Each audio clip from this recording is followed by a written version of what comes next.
What was Miss Cecilia Sue doing for 11 hours at the Corrupt Practices Investigation Bureau before her first statement was recorded?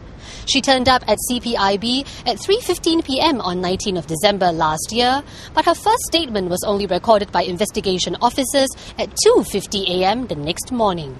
That was what Defence Counsel Tan Chi Meng asked prosecution witness Ng Fat, the lead investigator in the corruption trial of Ng Boon Gay on Wednesday. Mr. Teng replied he was unable to answer the question as it should be directed to the investigation officer. Defence Counsel asked Mr. Teng to refresh his memory by referring to his own diary entries from last December. It was then revealed that Mr. Teng spoke to Ms. Sue on 4 occasions during her first trip to CPIB, which lasted over 25 hours. She made 3 statements then. Before Ms. Sue gave CPIB her 4th statement on January 10 this year, Mr. Teng testified that he had read through her previous 3 statements.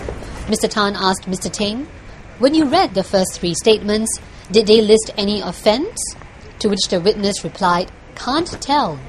Mr. Tan replied, "You've been a CPIB officer since 1979. I find it amazing that you can't tell if a corrupt offence had been committed by the accused after reading the first 3 statements." Mr. Tan later asked Mr. Teng about his diary entry dated January 10, 2012, which read, "Ms. Sue was uncooperative and not forthcoming about information. She could not explain how she got the tender price for the IT contract and whether she got the information from Ng Boon Gay." In her first 3 statements, Ms. Sue had stated that she got the bid price of $320,000 from Paul Chew and not Mr. Ng. Mr. Tan said to Mr. Teng, "I suggest when you met Cecilia Sue on January 10, 2012, you were unhappy with the statements recorded by investigation officers thus far. Therefore, you wanted her to say something more incriminating, which she refused. In fact, Ms. Sue was so sure that her first 3 statements were true that she offered herself to take a polygraph test." Ms. Sue made a total of 10 statements to the CPIB from December last year to May 3, 2012. Mr. Tan revealed in court that on the day that Ms. Sue changed her stance in witness statements, she had expressed to Mr. Teng her concerns about disclosing details of the sexual relationship between her and the accused, as they would have consequences on her career and marriage. The former IT sales executive was particularly worried that her husband will not forgive her.